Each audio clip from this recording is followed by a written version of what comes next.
Hi there, it's Lori, and I'm here to start with the craziest Valentine's I ever had. Valentine's Day. Okay, 2 years ago, well, two Valentines ago, well, the one that coming up. So, anyway, 2024. Yes, 2024. My grandson, my youngest grandson, was born about 15 minutes before Valentine's Day. So, on the 13th. But I had gone up because they told my daughter at the doctor's appointment, you got to go to the hospital. We're going to do blah, blah, blah, whatever.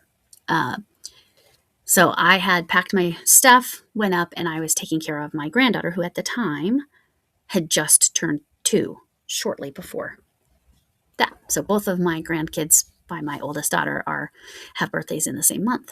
Thankfully, the grandson in California, it's not the same month.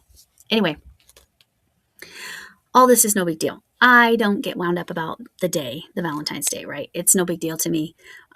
It's whatever. I mean, it's fun and acknowledge it and whatever. I think it's good. And that's part of why I'm going to do what I'm going to do with PAL-entines, because we're all pals here. There you go. So anyway, I, so it's now the 14th. So my daughter was still in the hospital because, again, it was almost midnight when he was born on the 13th. So she's there overnight another night. She would have been anyway. It just how all the timing and discharging and all that stuff works.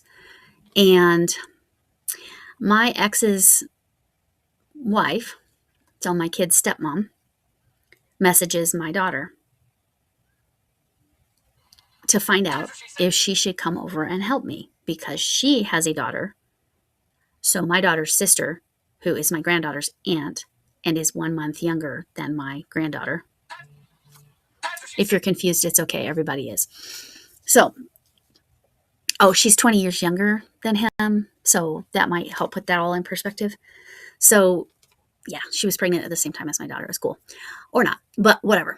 So she, and especially at this age, at 2, she and her aunt, sorry, it's just funny, who is a month younger than her, my granddaughter and her aunt, really liked playing together and kind of were best friends at the time. And they were seeing each other a lot and whatever. So the stepmom texts to find out if I need help or if I need her to come stay overnight. I'm like, no, I'm set till at least Friday. I'm good. But she's like, oh, do you want to help? Could I come help so that, with dinner time and that kind of stuff? And I'm like, sure. Okay, I check with my daughter, my oldest daughter, first because I want to make sure this is cool with her. She was trying to push they could have a sleepover. And I'm like, they're 2 years old. No, whatever. But I let my daughter be the heavy there and say no. But I was the one who told her no. Anyway, that's what she said. Saying all of this to tell you, I mentioned it in the group chat I have with both my daughters. All 3 of us made an assumption because she was asking on Valentine's Day to do this, and she was kind of persistent to help out on that day. We assumed that my ex was traveling because he does frequently travel for his job. He travels like for a week at a time, a Monday through Friday, I think, something like that. Or maybe it's Tuesday through Friday. I don't know. Anyway, we all assumed that, yeah, we were wrong, but I'll get there. So I agree. Go ahead, come over so I can make myself dinner. And I had this vegan taco meat stuff that it wasn't meat, obviously, because it was vegan, but tastes really good, and I really enjoyed it. My daughter's toaster oven didn't have a timer, didn't have a bell, it didn't have anything. And of course, I lost track of time. The stepmom was in playing with my granddaughter and her daughter. And then while I was mixing the vegan meat up, I had my taco shells in the toaster oven, and well, they were charcoal and set off the fire alarm and smoked up the place. It was special. So we're trying to get the smoke out to get this fire alarm to turn off. It was a whole thing.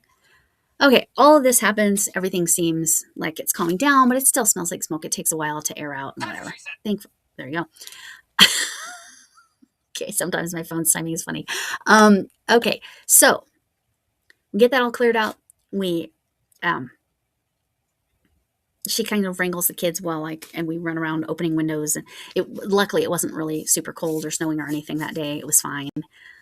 It's not as cold as it is today, for example. But all is well.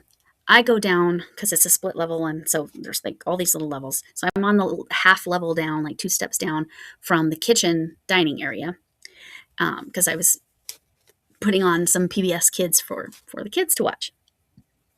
But then I hear at the front door, I hear, "Hi, Dada," and I'm like, I didn't think my son-in-law was coming back. I wonder if he forgot something, because he is able to stay at the hospital with my daughter. So like, I wonder what's going on. No, it was my ex. So now it is Valentine's Day. My husband's at work, working graveyard shift, right? And now I'm with my ex and his wife. Yeah. So if you think that's weird, there's lots that I've already told you that's kind of wild. All right. So then here's where it gets real weird. Stepmom says to my ex, "Did you bring the food?" And he's like, "There were so many accidents in construction. I just spent 2.5 hours driving because I had to drive home from work and then pick up the stuff and come here. And now it smells like smoke in here." And I said, "Yeah, I'm sorry. I apologize for that. I own my stuff. I don't have any problem." Like, I wasn't paying attention. This is, I'm sure shocking to every one of you that I wasn't paying attention to something. Anyway, so he's like, "I don't even feel like it." And she's like, "Well, but you brought it, right?" And he's like, "Yeah, it's out in the car." And she makes him go get the food. And Flynn has decided to join the chunk. All right. So he goes out, he gets the food. This was a meal that they had pre-ordered. They very well she could have just stayed her butt home and they could have enjoyed their Valentines. No, this is not what happened. It was steak and crab cakes. She proceeds to heat it up in the kitchen. She always cleans up after herself, so I will give her props there. She's very good about that. She's very helpful in the cleaning department. She makes their meal. The two of them proceed to have dinner, and I'm watching the kids. Was she insistent because she needed me to babysit her kid too? And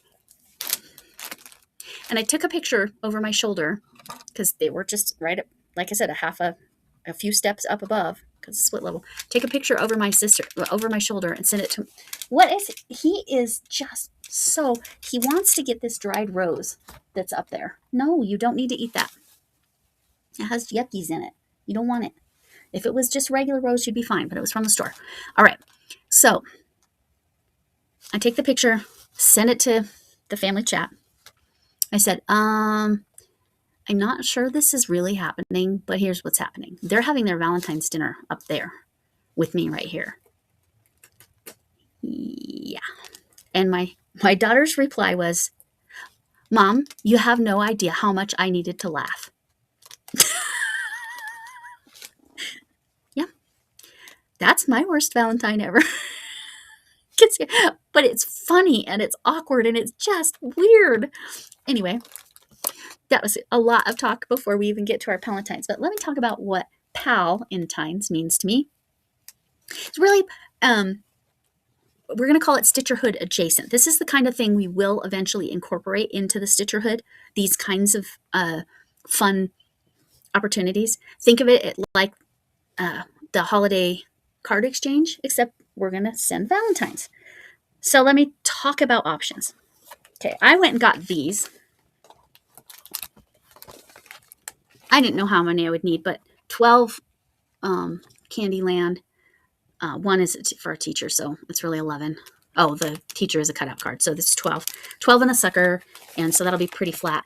And 12 and a sucker of the Spider-Man, Spidey and the Amazing Friends. This is, by the way, this is Gwen, Ghost Spider. She's a BA. She's amazing. And she is my granddaughter's favorite. So I got these because I figured I can't imagine more than 24 people would participate. Now, you do not need to do it this way. And also, these are going to be too small. Let me pull this open. Camille looked this up. Was it Camille or Lexi? I'm pretty sure it was Camille. Looked it up to see what the rule was. But you do not even need to go spend the $1.25 or $2.50 if you need 2 sets.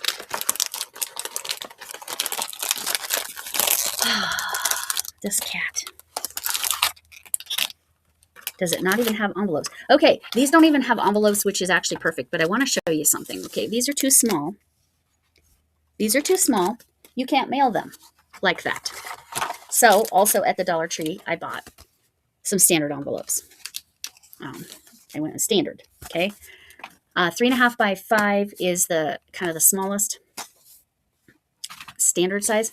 Now, I'm going to show you some other ideas. Obviously, it needs to be smaller than this, but I figured you could fold up a little tissue heart in there.